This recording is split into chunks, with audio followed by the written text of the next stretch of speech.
দেশের বিভিন্ন এলাকার বিস্তীর্ণ ধানি জমি এবার চলে গেছে তামাকের দখলে।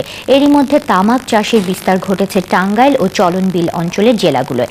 লাভের আশায় সরল প্রাণ কৃষকরা তামাকের আবাদ করলেও এখন বহুমুখী ক্ষতি ও লোকসান গুনছেন তারা।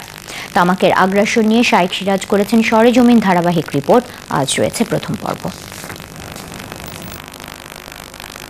ধানের ভাণ্ডার চলনবিলে এখন বোরো ধানের নতুন শীষের সঙ্গেই বাতাসে দোল খাচ্ছে বিরাট পাতা আর মোটা ডগার আগ্রাসী উদ্ভিদ তামাক। এবার চলনবিলে গতবারের চেয়ে 4 গুণ বেশি আবাদ হয়েছে তামাকের। আয়তন দাঁড়িয়েছে 1000 হেক্টরে। সংলগ্ন জেলা টাঙ্গাইলে আবাদ হয়েছে 235 হেক্টরে। গত বছরও এই সবগুলো জমি ধান আবাদি ছিল। ওই যে বিস্তীর্ণ ধান ক্ষেত দেখা যাচ্ছে, এগুলো গোটাটাই ধান ছিল। লক্ষ্য করুন আস্তে আস্তে কিভাবে তামাক গ্রাস করে নিচ্ছে। পুরো গ্রামগুলোর ভেতরে তামাক ঢুকে যাচ্ছে। 2 বছর আমার তামাক গাড়াইছে, 2 বছর পর লাভ দেখাইছে, মানে বহুত লাভ হবো। আপনি গাড়ি চাষা দিছেন দিছে সার দিছে, আগামীতে এটা দিছি সেটা দিছি দিব তারা সবকিছু দিশাল এই বছর কিছুই জানেই সার। পদে পদে খরচ আর ঝুঁকিপূর্ণ তামাক চাষ কৃষককে ফেলেছে মহা সংকটে। একটা লোক 10 মণ ধান পাচ্ছে, এবার তুই 4 মণ ধান সেদ্ধ করিস বাড়িতে, আর আছে বাদ বাকি ধান সব বেশি তামাকের জন্য সার কিনি। এবছরে মনে হয় 85 5-6 হাজার করে লস হতে পারবে।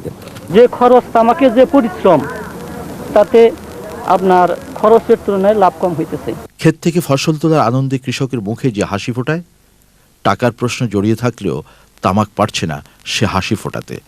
বরং তামাকের বিস্তৃত শেকড় মাটির নিচে যে সর্বনাশ ডেকে আনছে তা এখনই পরিষ্কার কৃষকের কাছে। এটা আপনার মাটির রস বেশি টানে। কেমনে বুঝলেন?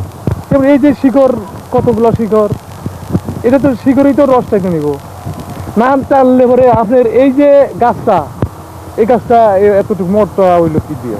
তাহলে এটা কেমন হচ্ছে? মাটির জন্য ভালো না খারাপ? মাটির জন্যই খারাপ। বুঝতেছে যে ধানের আবাদ করাই ভালো, ধান বাদ দেখো তাই তামাক করব।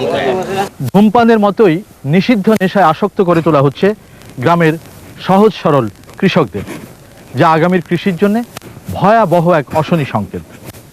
এ থেকে পরিত্রাণ পাওয়ার জন্য সরকারকে এখনই সিদ্ধান্ত নিতে হবে আবাদি ক্ষেতে কোন ফসল থাকবে, খাদ্যশস্য না তামাক।